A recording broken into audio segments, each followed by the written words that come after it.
1191 Hijriah. Beliau ini adalah seorang ulama di bidang nahu dan di bidang fikih yang berasal dari Hadramaut. Beliau memiliki seorang saudara yakni bernama Al-Habib Thahir bin Husain bin Thahir, yang mana Habib Abdullah ini beliau bernasab bapak beliau yaitu Al-Habib Husain bin Thahir bin Muhammad bin Hashim bin Abdurrahman bin Abdullah bin Abdurrahman bin Muhammad bin Mahfud bin Abdurrahman bin Ahmad bin Alawi bin Ahmad bin Abdurrahman bin Alawi, yang mana sampai kepada Sayyidatuna Fatimah Zahra bintu Rasulullah sallallahu alaihi wasallam. Habib Abdullah bin Husain bin Thahir ini beliau pernah menimba ilmu daripada ulama-ulama besar di kota Hadramaut, ulama-ulama besar di kota Mekah dan di kota Madinah. Beliau pernah belajar dan berguru kepada As-Sayyid Hamid bin Umar Al-Munfir Ba'alawi. Beliau juga mempunyai guru Al-Alama As-Sayyid Umar bin As-Sayyid Ahmad bin Hasan bin Abdullah Al-Haddad, dan masih banyak lagi guru daripada beliau Al-Habib Abdullah bin Husain bin Thahir Ba'alawi. Dan ketika beliau setelah menimba ilmu, beliau kembali ke negerinya. Beliau menjadi salah satu ulama besar, ulama yang menjadi pengajar dan pengkhutbah di negeri beliau. Dan lahir juga daripada tangan-tangan beliau murid-murid beliau, di antaranya Al-Alamah Abdullah bin Umar bin Yahya, Al-Alamah Sayyid Abdurrahman bin Umar bin As-Sagab, Al-Alamah Muhammad bin Husain Al-Habsyi Mufti Mekah, dan juga Al-Habib Ali bin Muhammad Al-Habsyi, yang mana kita kenal beliau ini adalah pengarang daripada Maulid Simtud Durar. Juga banyak lagi murid-murid beliau. Al-Habib Abdullah bin Husain bin Thahir ini, beliau adalah salah satu Abdullah daripada 7 Abdullah, daripada hamba-hamba Allah di zamannya, yang mana ketaatan beliau, keilmuan beliau tidak diragukan lagi. Beliau merupakan sosok yang ahli ibadah. Beliau termasuk orang yang Allah Subhanahu wa taala sematkan keberkahan dalam waktunya. Diriwayatkan bahwasanya amalan-amalan daripada beliau Al-Habib Abdullah bin Husain bin Thahir Ba'alawi, setiap harinya beliau membacakan 10 juz Al-Quran di dalam setiap munajat akhir malamnya, dan juga beliau membacakan 8 juz Al-Quran di dalam salat duhanya.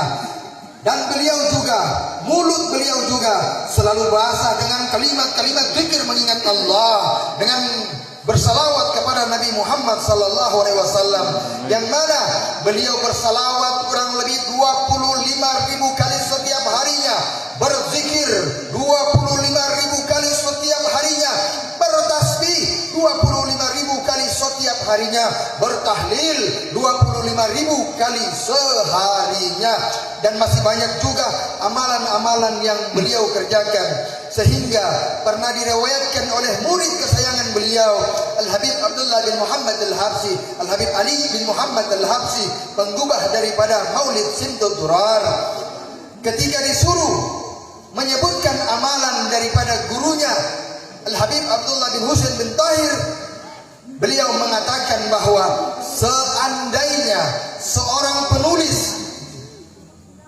datang untuk menulis seluruh amalan daripada anaknya Husain, maksud Habib Ali bin Muhammad Al-Habsyi ini adalah guru beliau Al-Habib Abdullah bin Husain bin Thahir Ba'alawi, sungguh kata beliau, ia tak akan mampu menulis atau menghimpunnya, sebab banyaknya amalan-amalan yang beliau lakukan setiap harinya, setiap jamnya, setiap menitnya. Selain itu juga beliau Al-Habib Abdullah bin Husain bin Thahir dikatakan oleh salah satu sahabat beliau Al-Habib Idrus bin Umar Al-Habsyi, yang mana beliau ini datang mengunjungi Habib Abdullah bin Husain bin Thahir guna ingin menanyakan untuk mengajukan beberapa pertanyaan terkait dengan ilmu hadis dan tafsir. Kemudian beliau mengatakan sendiri bahwa ternyata cukup dengan melihat lekukan wajah daripada Habib Abdullah bin Husain bin Tahir, maka telah terjawablah apa yang ingin saya jawab. Bahkan kata beliau, sebelum aku bertanya, beliau sudah menjawab terlebih dahulu. Saudara-saudaraku, bukan hanya tentang keilmuan dan ibadah daripada Habib Abdullah bin Husain bin Tahir ini, tetapi juga beliau seorang yang berakhlak mulia. Diceritakan bahwa Habib Abdullah bin Husain bin Tahir ini, beliau punya saudara, beliau punya abang yang bernama Habib Tahir bin Husain bin Tahir.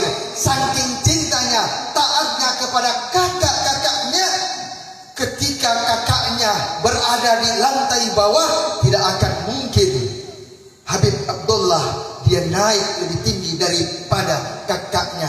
Bahkan ketika satu ketika saat bermain bola dengan berlawanan, di situ Habib Abdullah sedang menggocek bola, datang abang beliau Habib Tahir bin Husain bin Tahir. Beliau tak jadi menggocek, beliau biarkan sehingga bola itu dibawa oleh Habib Tahir. Terus kata teman-temannya, wahai Habib Abdullah, kenapa engkau biarkan? Dia menjawab, ini abang saya tidak baik adab saya jika saya menggocek abang saya. Maka dari itu saya mengucapkan maaf kepada abang-abang saya. Saya berdiri sini karena memang sudah izin sebelumnya daripada beliau-beliau, om-om saya, ami-ami saya, habib-habib saya, guru-guru saya yang ada di bawah. Insya Allah beliau-beliau sudah mengizinkan saya. Hadirin, untuk mempersingkat, bahwasanya bukan hanya di masa hidup daripada Habib Abdullah bin Husain bin Tahir ini, beliau menjaga adab daripada beliau. Bahkan ketika meninggalnya, bahkan ketika wafatnya, sampai-sampai beliau memberikan wasiat, jangan sampai kuburan beliau lebih tinggi daripada makam daripada kakak beliau Habib Tahir bin Husain bin Tahir. Maka cukuplah dan dengan kitab-kitab karangan daripada beliau Al-Habib Abdullah bin Husain bin Tahir Ba'alwi, di antaranya kitab Sulamut Taufiq, kitab Miftahul I'rab yang mana menceritakan tentang gramatika bahasa, kitab Dzikru Al-Mu'minin yang mana kitab ini tentang ajakan untuk mengajarkan amal soleh, kitab Diwan kumpulan syair-syair, kitab Majmu, dan begitu banyaknya kitab-kitab sehingga dapat semua kita ketahui ilmu, adab, amal yang menghias daripada diri beliau. Kita dapat melihat daripada karangan-karangan beliau. Al-Habib Abdullah bin Husain bin Tahir Ba'alwi, beliau wafat pada malam Kamis 17 Rabiul Tsani tahun 1272 Hijriah dan dimakamkan di daerah yang bernama Masileh sebelah timur kota Dahim. Dan saudara-saudaraku, kurang lebih 160 tahun yang lalu beliau telah meninggalkan alam dunia ini. Namun ternyata karangan-karangan, memori-memori beliau, biografi beliau, syair-syair beliau masih lekang di dalam ingatan kita, yang mana kita tahu gasida-gasida yang beliau karang, ya Arhamar Rahimin, adapun juga ya Rabbana Tarafna, kita sering baca di dalam doa tutup majlis, adapun juga salam ziarah, salamullah ya Sadda minar Rahman yang segum, masih banyak juga begitu banyaknya karya-karya daripada Habib Abdullah bin Husain bin Tahir Ba'alwi, yang mana hari ini kita melakukan haul memperingati wafatnya datuk daripada kita Al-Habib Abdullah bin Husain bin Tahir Ba'alwi. Sedikit saya ingin menyampaikan kepada kita supaya jangan bertanya-tanya apa hubungan Habib Abdullah dengan kami bin Tahir yang ada di negeri raja-raja, negeri Maluku ini. Al-Habib Abdullah bin Husain bin Tahir, beliau mempunyai 3 orang anak. Beliau mempunyai anak yang bernama Habib Abdurrahman. Habib Abdurrahman ini mempunyai 3 orang anak, di antaranya Habib Tahir, Habib Abdullah, Habib Tahir, Habib Ali, dan Habib Abu Bakar. Beliau bertiga cucu langsung daripada Habib Abdullah bin Husain bin Tahir datang dakwah di negeri kita Indonesia datang ke negeri raja-raja, negeri Maluku ini. Yang satu Habib Abu Bakar, beliau turun di Pare-Pare dan beliau sempat pulang dan wafat di Hadramaut. Dan Habib Ali, beliau berdakwah di Maluku sampai dengan akhir dakwah beliau wafat di desa Ihaluhu, Seram bagian barat.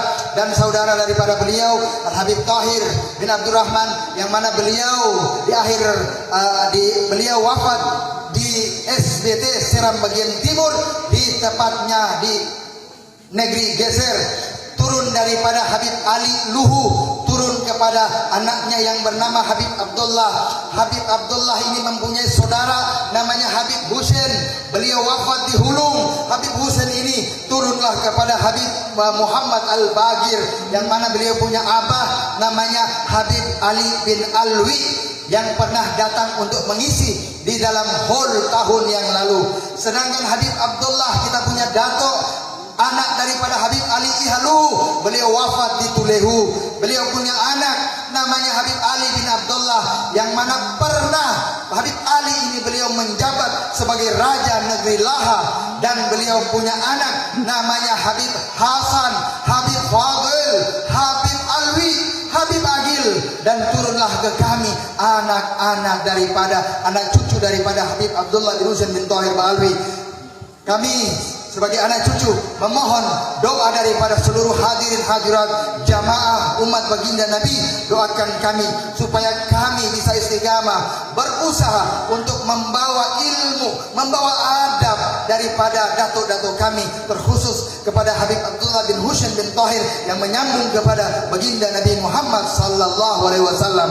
Demikian itulah menakib singkat daripada Al-Fakir. Insyaallah mudah-mudahan kita bisa mencari karangan-karangan dan kita menambah ilmu daripada karangan-karangan beliau. Allahu minkum. Wassalamualaikum warahmatullahi wabarakatuh. Sallu ala Nabi Muhammad. Ya arhamar rahimin, ya arhamar rahimin, ya arhamar rahimin, farij ala muslimin, ya arhamar rahimin, ya arhamar rahimin, ya arhamar rahimin, farij ala muslimin.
jazakallah khairal jazaa kepada Al-Habib Amal bin Fadil bin Tahir.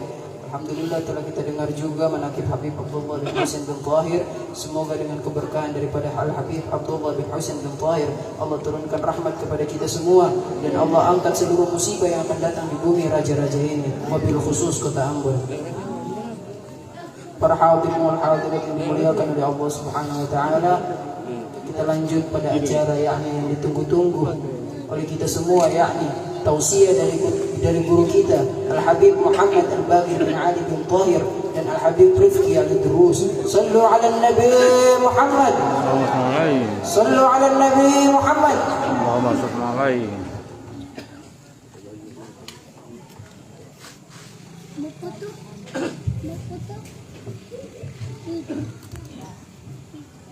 Bismillahirrahmanirrahim. Assalamualaikum warahmatullahi wabarakatuh. Warahmatullahi wabarakatuh. Ya Rabbi bil Mustafa balligh maqasidana waghfir lana ma madha ya wasi'al karami ya Rabbi bil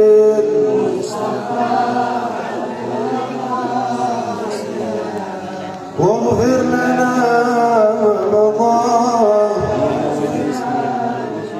بجاه طه الرسول جد ربنا بالقبول وهب لنا كل سول ربي استجيب لي امين يا رب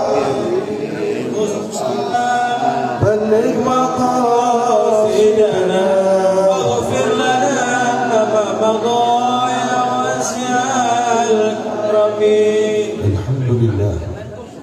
الحمد لله الذي هدانا لهذا وما كنا لنهتدي لولا أن هدانا الله. اللهم صل وسلم وبارك وكرم بقدر عظمة ذاتك العلية في كل وقت وحين أبدا عدد ما علمت وزنة ما علمت على سيدنا ومولانا محمد وعلى آل سيدنا ومولانا محمد صاحب التاج والمعراج والبراق والعلم ودافع البلاء والوباء والمرض والألم. جسمه مطهر معطر منور من اسمه مكتوب مرفوع موضوع على اللوح والقلم. شمس الضحى بدر الدجى نور الهدى مصباح الظلام. أبي القاسم سيدنا محمد حبيبنا محمد إمامنا محمد شفيعنا محمد سيدنا محمد بن عبد الله سيد العرب والعجم سيد الكونين وشفيع الثقلين نبي الحرمين محبوب عند رب المشرقين والمغربين. أما بعد حضرة المكرمين والمحترمين, para alim ulama, para habaib, para kiai, para sesepuh, para tokoh masyarakat negeri Laha dan kota Ambon yang kita doakan bersama-sama semoga keseluruhannya dilindungi dan dirahmati oleh Allah Subhanahu wa taala. Khusus wabil khusus saya sampaikan salam penghormatan saya kepada aparatur pemerintahan yang hadir pada malam hari ini, dari Pak Wali Kota ataupun yang mewakili, begitupun pejabat negeri Laha dan seluruh aparatur pemerintahan yang hadir pada malam hari ini. Kita doakan bersama-sama semoga Allah Subhanahu wa taala melindungi beliau semua. Khusus wabil khusus saya sampaikan penghormatan kepada para habaib, para kiai yang hadir pada malam hari ini. Al-Habib Amal Ibn Al-Habib Fadil bin Tahir, juga kepada Al-Habib Abdullah Rifki Al-Idrus, kepada Al-Habib Rifki Al-Hamid, kepada Al-Habib Abdullah Al-Habshi, kepada Al-Habib Isa Al-Habshi, dan kepada seluruh habaib yang hadir yang mohon maaf tidak bisa saya sebutkan namanya satu persatu, juga kepada Kiai Haji Sanusi selaku Imam Besar Masjid Raya Al-Fatah, seluruh guru-guru kita yang hadir pada malam hari ini.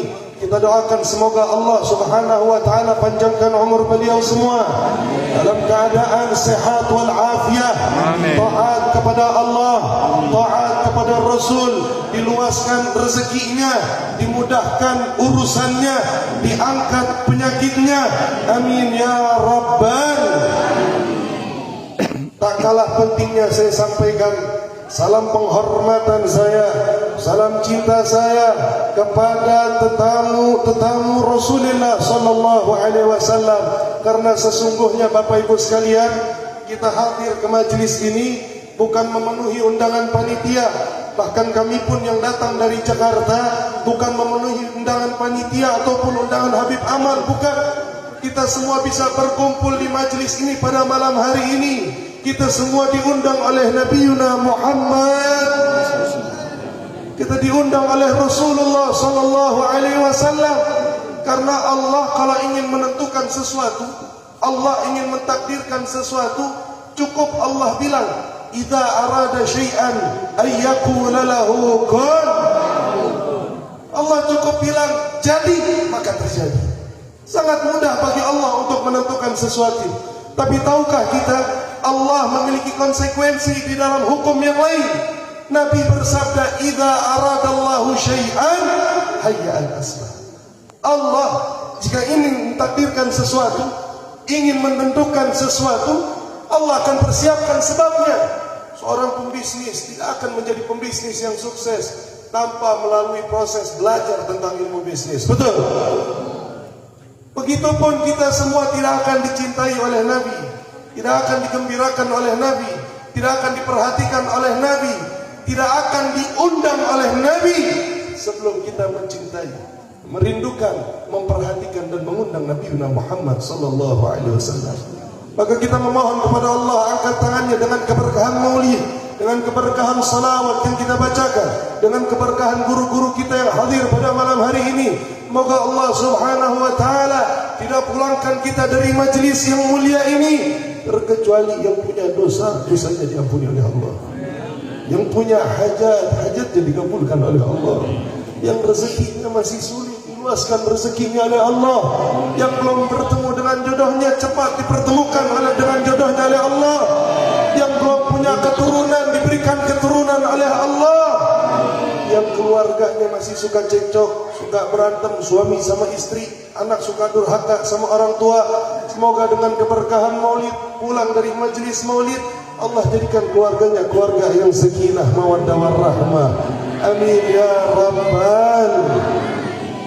Bapak Ibu sekalian yang dirahmati oleh Allah Subhanahu wa taala, alhamdulillah, alhamdulillah.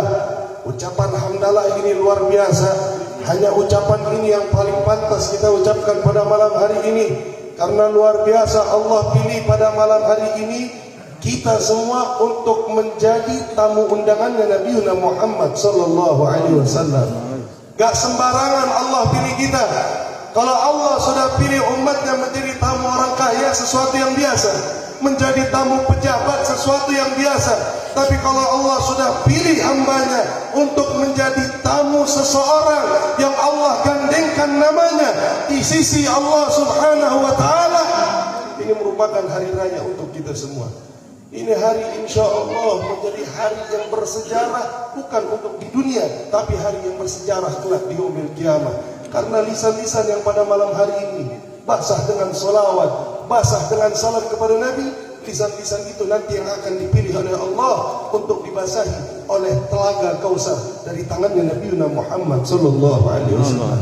Bapak Ibu sekalian yang dirahmati oleh Allah Subhanahu wa taala, begitupun pada malam hari ini kita merayakan haulnya wali min awliyaillah, haulnya orang yang sangat saleh, yang diakui kesolehannya oleh seluruh ulama yang ada pada zamannya, yang mana Al-Habib Ahmad bin Umar bin Sumit, beliau berkomentar tentang sosok Al-Habib Abdullah bin Husain bin Tahir.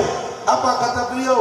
Rupa aqwamin ahya'in tamutul qulub bidzikrihim wa rupa aqwamin amwatin tahyal qulub bidzikrihim.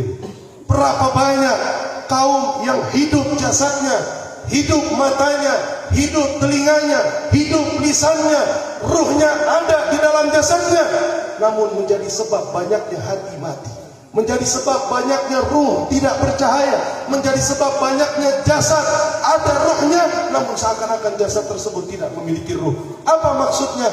Mati jasad tersebut daripada beribadah kepada Allah.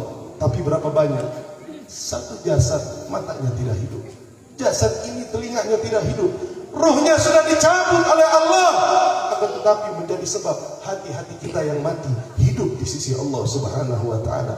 Beliau Al-Habib Abdullah bin Husain bin Tahir yang sudah sampai meninggal pun Allah Subhanahu wa taala masih memberikan kemuliaan untuk kita semua masih bisa mengingat untuk apa yang beliau sampaikan, apa yang telah beliau jalani di dalam kehidupan beliau. Semoga kita yang hadir mendapatkan keberkahan daripada Habib Abdullah bin Husain bin Tahir. Hadirin wal hadirat yang dirahmati oleh Allah Subhanahu wa taala. Tadi saya bilang kita hadir ke majelis ini diundang sama Nabi.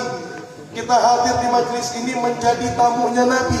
Maka saya katakan ini majelis perkumpulan seperti ini itu jauh lebih indah, jauh lebih mahal, jauh lebih istimewa dibanding surga dan seisinya. Surga Bapak Ibu sekalian, itu kenikmatan manapun tidak bisa menandingi kenikmatan surga. Tapi ada satu kenikmatan yang seandainya orang tersebut bisa merasakan kenikmatan itu, dia akan mengakui, dia akan mengatakan surga dan seisinya tidak ada apa-apanya dengan kenikmatan tersebut. Apa kenikmatan tersebut? Kenikmatan itu adalah Allah kumpulkan kita pada malam hari ini dengan ruhaniyatun Nabi Muhammad sallallahu alaihi wasallam. Allah kumpulkan kita dengan ruhnya Nabi Muhammad. Yakinlah wahai umat Nabi, janji Nabi untuk mereka umatnya yang menyampaikan salamnya kepada Nabi. Apa kata Nabi? Allah akan kembalikan ruhku ke dalam jasadku untuk aku pastikan satu persatu daripada umatku yang menyampaikan salam kepadaku, aku jawab salam mereka. Diingat wajahnya oleh Nabi, diperhatikan oleh Nabi, disaksikan oleh Nabi. Kita tadi baca salawat sama-sama, betul? Saya mau tanya, kita udah baca salam belum buat Nabi? Sudah baca salawat belum buat Nabi? Tadi vokal sudah baca sama-sama, ya Nabi salam, ya Rasul salam alaika, ya Habib salam salawat.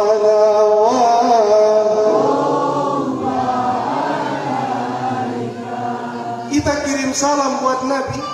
Ya Nabi salam alaika, wahai Nabi salam untukmu. Ya Rasul salam alaika, ya Rasul salam untukmu. Ya Habib salam alaika, wahai kekasih Allah salam untukmu. Satu salawat mengandung 3 salam, maka Nabi akan bereaksi dengan mengatakan waalaikumsalam ya fulan bin fulan. Nabi akan hadir di tengah-tengah kita dan mengatakan waalaikumsalam, akan diingat wajah kita oleh Nabi Muhammad sallallahu alaihi wasallam. Bapak Ibu sekalian, hanya salam yang kita sampaikan untuk Nabi, Nabi akan bereaksi, Nabi akan mengingat salam kita. Jangankan kita manusia yang hidup, kita umat yang disengajakan oleh Nabi, difikirkan keselamatannya oleh Nabi. Batu, pada saat Nabi di Makkah Al-Mukarramah, sebelum diutus jadi Nabi, itu batu sama pohon kirim salam buat Nabi, assalamualaikum ya Rasulullah. Begitu Nabi pindah ke kota Madinah, apa yang Nabi katakan kepada para sahabatnya? Wa inni la'arifuhul an. Batu yang dulu menyampaikan salam kepadaku, aku masih ingat bentuk batunya, aku masih ingat suaranya, aku masih ingat di mana posisi batu tersebut. Seandainya batu ini batu gak punya hati, batu ini gak punya cinta, batu ini gak punya rindu, batu bisa kirim salam buat Nabi hanya sebagai bentuk penghormatan Allah kepada Nabi. Tapi batu itu diingat oleh Nabi. Tidak sampai di situ, Nabi juga bilang Uhudun jabalun yuhibbuna wa nuhibbu. Itu gunung Uhud adalah gunung yang mencintaiku. Tidak sampai di situ, aku pun mencintai gunung tersebut. Seandainya gunung, batu hanya menyampaikan salam kepada Nabi tanpa disertai dengan cinta dan rindu, diingat oleh Nabi, disampaikan deklarasi cinta dari Nabi, Maka bagaimana kondisi yang pada malam hari ini? Bergerak lisannya mengucapkan, ya Nabi, salam alaika. Ya Rasul, salam alaika. Dengan penuh cinta dan rindu kepada Nabi Muhammad SAW. Maka saya katakan mustahil Nabi akan melupakan kita. Mustahil Nabi tidak mengingat kita. Insya Allah dengan keberkahan salawat ini, perkumpulan yang berbahagia ini menjadi sebab kita dibahagiakan kelak di yaumil kiamah di hadapan Allah Subhanahu wa taala. Maka Bapak Ibu sekalian, sebab itulah, sebab ruh Nabi ada di tengah-tengah kita yang menjadikan perkumpulan ini lebih indah daripada surga dan seisinya. Surga, ada satu riwayat, ada orang hidupnya di dunia, ya Allah, miskin luar biasa. Orang di dunia hidupnya susah, harta enggak punya, jodoh kagak laku. Bapak Ibu sekalian, jomblo saja di dunia, saya kasih tahu, jomblo aja di dunia itu sudah mewakili segala macam siksaan, betul? Betul nggak? Enak gak hidup sendiri? Pak, Bu, enak gak hidup sendiri? Ibu, kamu hidup sendiri itu enak kasih? Kirain bicara bahasa Indonesia sih ada yang paham. Bicara bahasa Ambon baru kamu orang paham. Hidup sendiri itu enak kasih? Mau bicara jomblo tapi sedikit yang jomblo, mungkin duda dan janda yang banyak di sini kapan? Hidup sendiri enak kasih?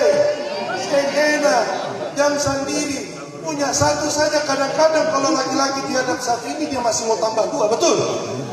Laki-laki dihadap satu ini, saya ada orang-orang yang lain, saya ada. Di sini nih insya Allah termasuk yang Maha Esa semua. Tahu yang Maha Esa? Tunggal, satu aja. Kadang satu aja tidak cukup, apalagi yang punya, betul? Ini orang dia hidup di dunia, ya Allah, penuh siksaan, penuh kesulitan, nggak punya nikmat sedikit pun sampai di yaumil kiamah. Allah jadikan ini orang untuk sebagai bukti bahwa surga begitu nikmat. Apa kata Allah? Wahai fulan, wahai jomblo, wahai gembel, wahai miskin, Allah hadapkan ini fulan di hadapan seluruh manusia di yaumil kiamah. Allah perintahkan masukkan ujung kukumu ke gerbang pintu surga. Ini orang yang dia susah di dunia, dia masukin ujung kukunya ke gerbang pintu surga. Tidak pakai hitungan jam, tidak pakai hitungan menit, hanya sekejap mata Allah suruh cabut tangannya. Kemudian Allah tanya, wahai fulan, pernahkah engkau merasakan kesulitan sebelum ini? Maka ini orang yang hidupnya susah, dia mengatakan kepada Allah, ya Allah, aku bersumpah dengan namamu, seumur hidupku aku tidak pernah merasakan kesulitan sedikit pun. Baru ujung kuku yang masuk gerbang pintu surga. Coba kamu orang pikir, ujung kuku saja itu semua menghilangkan semua kesulitan di dunia. Apalagi semua badan yang masuk ke dalam surganya Allah Subhanahu wa taala. Semoga kita yang hadir termasuk ahli surganya Allah Subhanahu wa taala. Itu surga. Al-Habib Ali bin Muhammad Al-Habsyi, muridnya Habib Abdullah bin Husain bin Tahir, yang saya kira beliau adalah seseorang yang sudah sukses di dalam mencintai Nabi karena sudah dicintai juga oleh Nabi Muhammad SAW. Beliau berstatement, beliau memberikan satu keterangan di dalam qasidahnya. Apa kata beliau? Fi jannatin ma syagani min wasfiha illa liqaumil hibbi fiha khayyam. Beliau bilang itu surga dengan segala macam kenikmatannya, dengan bidadari yang ada di dalamnya, emas dan perak yang terpatri di dalam istananya, kerikil-kerikil yang terbuat dari intan permata, sungai yang terbuat dari air susu dan madu. Beliau bilang apa? Saya tidak tertarik sama sekali untuk masuk ke dalam surga. Surga itu saya tidak tertarik dengan kenikmatan surga. Hanya satu sebab yang menjadikan saya ingin untuk masuk ke dalam surganya Allah Subhanahu wa taala. Tahu sebabnya apa? Dikaunil hibbi fiha khayyama. Dikarenakan kekasihku, pujaan hatiku, pelipur laraku bersemayam di dalam surga tersebut. Siapa yang dimaksud oleh Habib Ali bin Muhammad Al-Habsyi? Yang beliau maksud tidak lain dan tidak bukan, dialah Sayyidina Muhammad SAW. Beliau pengen masuk surga dikarenakan di dalam surga ada Nabi Muhammad SAW. Kita sekarang duduk ini, kata orang baca maulid, kirim salam buat Nabi, baca salawat buat Nabi. Katong duduk sama-sama dengan Nabi Muhammad SAW. Kita duduk dengan ruhnya Nabi, kita duduk dengan jasadnya Nabi. Apakah Nabi hadir di majelis ini? Saya katakan yakin, hakul yakin, 100% tanpa ragu sedikit pun Nabi hadir di tengah-tengah kita. Hanya hijab di mata kita, penghalang di mata kita. Mata ini terlalu hina untuk melihat kesuciannya Nabi Muhammad sallallahu alaihi wasallam. Maka hadirin wal hadirat yang dirahmati oleh Allah Subhanahu wa taala, berbahagialah kita. Kita pada malam hari ini sudah berusaha untuk mencintai Nabi. Kita pada malam hari ini sudah berusaha rindu kepada Nabi. Karena diadakannya majelis maulid seperti ini, diadakan majelis haul seperti ini, bukan cuma untuk datang sekedar seremonial, bukan hanya untuk datang dengar Habib ceramah, dengar Habib tausiah, kemudian pulang dari maulid, yang ninggalin sholat makin jadi ninggalin sholatnya, yang buat dosa makin jadi buat dosanya, yang buat maksiat makin banyak buat maksiatnya. Kalau dia hadir maulid, kemudian dia pulang dari maulid, makin jadi dosanya, makin jadi maksiatnya. Artinya dia hadir maulid tidak diinginkan oleh Nabi Muhammad. Dia hadir maulid bukan bertamu kepada Nabi, melainkan dia sedang bertamu kepada syaitan. Dia sedang bertamu kepada musuhnya Allah. Karena hadir maulid ditutup hatinya oleh Allah untuk menggapai cahayanya Nabi Muhammad SAW. Kita pulang maulid ini kita pengen bawa cinta sama Nabi.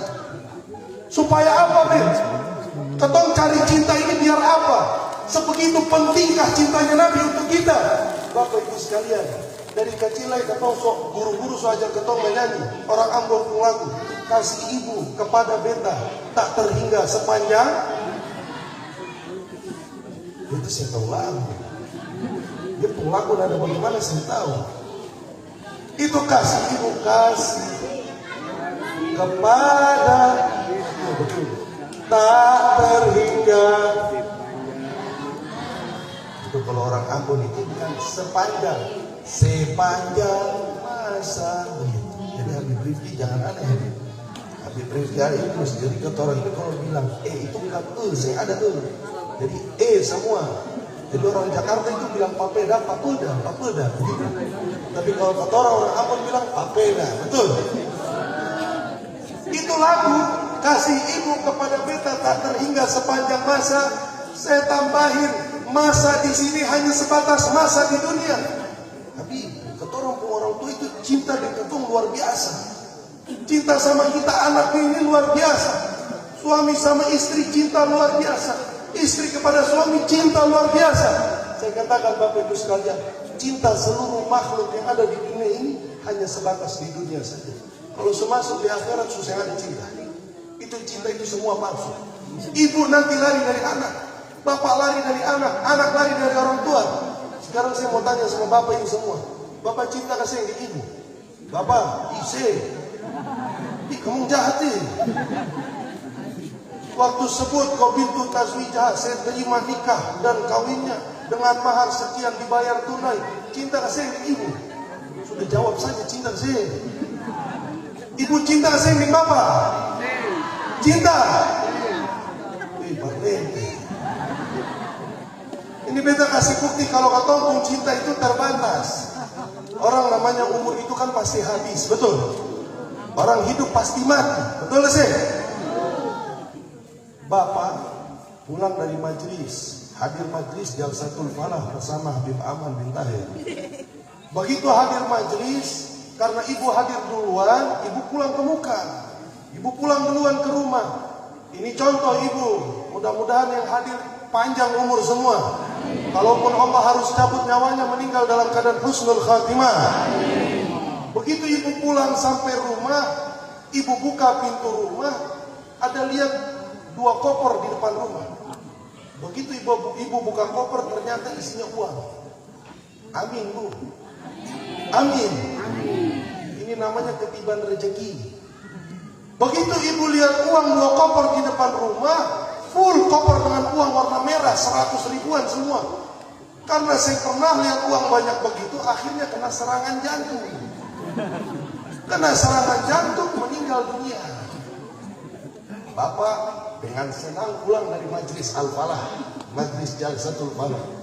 Buka pintu rumah begini, lihat ada perempuan Sumati dengan uang 2 koper. Kita tanya dengan bapak yang cinta dengan ibu tadi, Bapak, kamu pilih koper atau pilih ibu? Jujur. Pilih koper apa pilih ibu? Ibu. Ibu belum masuk kubur lagi, bapak sudah tinggal ibu. Bapak sudah pilih koper, bapak sudah pilih uang.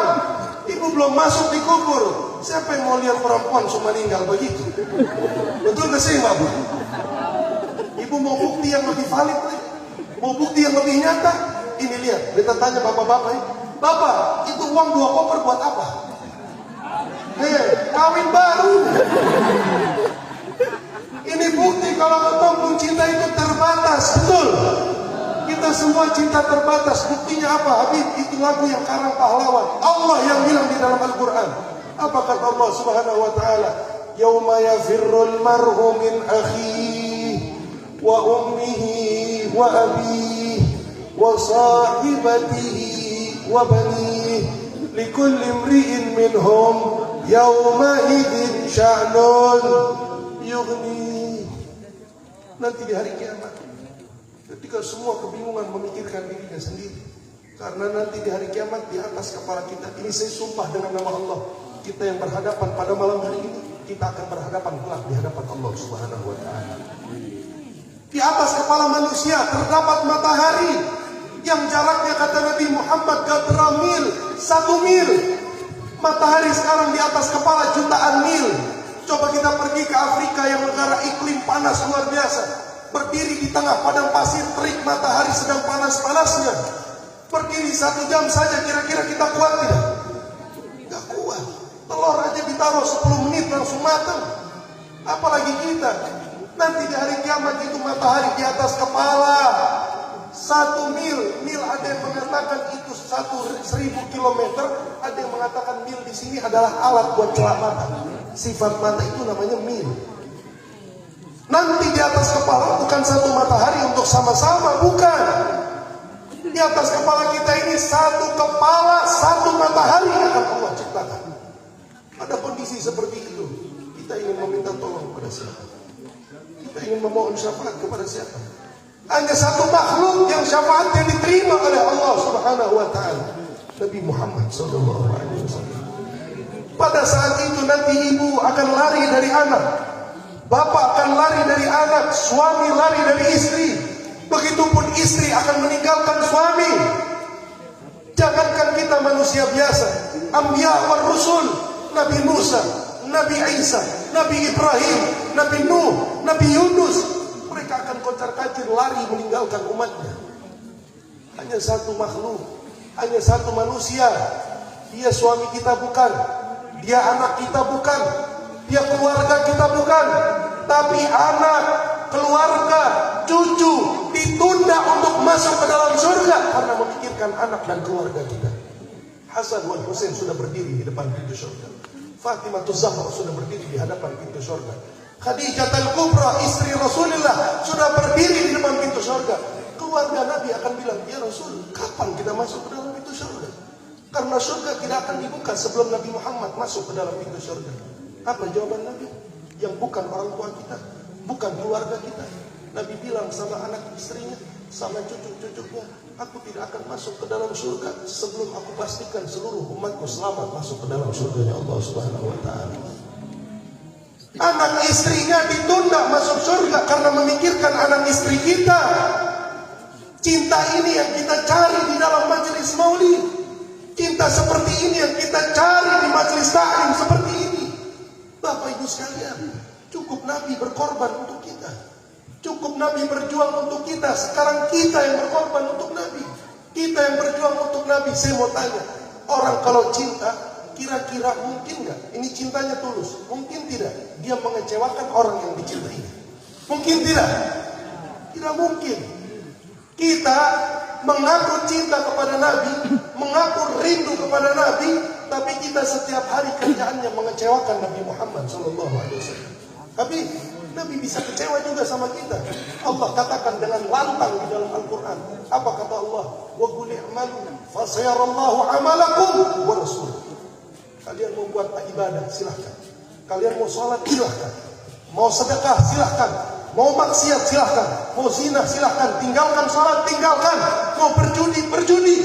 Tapi ingat, aku Allah dan kekasihku Muhammad akan menyaksikan apa yang kalian lakukan. Fa in ra'a khairan, ketika yang dilihat kebaikan, maka Nabi akan tersenyum. Nabi akan gembira, memohonkan ampun kepada Allah. Bapak Ibu sekalian, senyumnya Nabi kita jual dunia dan seisinya. Kata orang jual ketumpung harta semua buat beli senyumnya Nabi, tidak akan terbeli. Mahal luar biasa wajahnya Nabi Muhammad SAW. Raut wajahnya Nabi itu, senyum dan cemberutnya akan menimbulkan hukum. Nabi Muhammad tersenyum, Allah yang bereaksi. Nabi Muhammad cemberut, Allah yang bereaksi. Buktinya apa? Pernah Nabi itu dilahirkan di kota Makkah, tumbuh juga di kota Makkah, sampai hijrah ke Madinah. Kalau tua mudik, itu mudiknya ke kota Makkah. Cintanya Nabi sama kota Makkah luar biasa. Sampai Allah satu ketika perintahkan Nabi untuk melaksanakan sholat. Dipanggil Isra Mi'raj menghadap kepada Allah untuk terima perintah sholat. Begitu sudah diterima perintah sholat, turun ke dunia, rupanya Nabi disuruh sholat menghadap ke Palestina, menghadap ke Masjidil Aqsa, menghadap ke Baitul Maqdis. Karena nabi-nabi sebelum Nabi Muhammad itu kebanyakan mayoritas mereka diutus dari Palestina. Nabi Musa dari Palestina, Nabi Ibrahim dari Palestina, Nabi Ismail dari Palestina, Nabi Ishak dari Palestina. Nabi Muhammad karena tumbuh di Mekah, begitu sholat disuruh sama Allah menghadap ke Palestina, Nabi Muhammad ada rasa kecemburuan sosial dari dalam hati Nabi. Penuh keinginan agar kiblat dipindah oleh Allah dari Baitul Maqdis ke kota Makkah Al-Mukarramah. Sampai satu ketika Nabi sholat di Masjid Giblatin. Ini masjid masih ada sampai sekarang Bapak Ibu. Kalau kita berangkat umroh, biasa kita diajak ziarah ke Masjid Giblatin. Mudah-mudahan orang-orang Laha ini yang hadir pada malam hari ini semuanya ditakdirkan untuk berangkat umroh. Yang belum berangkat umroh bisa berangkat umroh. Yang sudah berangkat umroh bisa berangkat haji. Yang sudah haji mudah-mudahan umroh dan hajinya diterima oleh Allah Subhanahu wa taala. Nabi ketika sholat menghadap Masjidil Aqsa, mulai wajah Nabi berubah. Karena Nabi pengen menghadap ke kampungnya, menghadap ke Ka'bah Al-Musharrafah. Cemberut wajahnya Nabi, berubah wajahnya Nabi. Apa yang Allah lakukan? Allah mereaksi kepada malaikat Jibril. Wahai Jibril, sampaikan kepada Muhammad, apa yang membuat wajahnya cemberut? Apa yang membuat wajahnya berubah? Ketika disampaikan kepada Nabi, Nabi bilang sama Jibril, wahai Jibril, berubah wajahku dikarenakan berubah wajahku, Allah lebih tahu apa isi hatiku, kata Nabi SAW. Naik Jibril kepada Allah, ya Allah, Muhammad mengatakan engkau lebih tahu apa isi hati Muhammad. Mendengar jawaban Jibril, Allah Subhanahu wa taala spontan menurunkan wahyu yang sampai sekarang wahyunya ada di dalam Al-Quran. Apa kata Allah? Allah turunkan ayat yang berbunyi, "Qad nara taqalluba wajhika fis sama." Wahai Muhammad, aku melihat perubahan dari wajahmu. Kenapa cemberut wajahmu? Aku lihat kesedihan dari wajahmu. Fala nuwalliyannaka qiblatan. Aku Allah Maha mengetahui atas apa isi hati hamba. Fala nuwalliyannaka qiblatan, maka aku rubah arah kiblat wahai Muhammad. Rubah arah kiblatmu, pindah dari Baitul Maqdis ke Ka'bah Al-Musharrafah. Nabi yang lagi sholat menghadap ke Palestina berubah menghadap ke Ka'bah Al-Musharrafah. Tersenyum wajahnya Nabi Muhammad. Bapak Ibu sekalian, tahu kenapa Allah rubah arah kiblat? Kenapa Allah pindah ke Ka'bah? Bukan karena Mekah mulia, bukan karena Ka'bah mulia. Allah pindah arah kiblat dari Palestina ke Ka'bah dikarenakan satu tujuan Allah. Dengan lantang Allah lanjutkan ayatnya, fala nuwalliyannaka qiblatan tardoha. Muhammad, aku rubah arah kiblat, satu tujuanku, semata-mata mencari ridhomu, kata Allah. Aku ingin merubah wajahmu yang cemberut menjadi tersenyum. Aku ingin merubah kondisi hatimu dari sedih menjadi gembira. Allah rubah arah kiblat karena cemberutnya Nabi. Bapak Ibu sekalian, Bapak Ibu, setiap hari Kamis kata orang amal ibadah baik dan buruknya, pahala dan dosanya akan dihadapkan kepada Nabi Muhammad SAW. Kalau baik Nabi senyum, tapi yang jadi masalah ini kita umat yang terlalu banyak pengakuan berbanding bukti. Selalu bilang cinta Nabi, bilang rindu Nabi, tapi banyak mengecewakan Nabi. Begitu yang dilihat amal buruk, yang dilihat meninggalkan salat, yang dilihat dosa, yang dilihat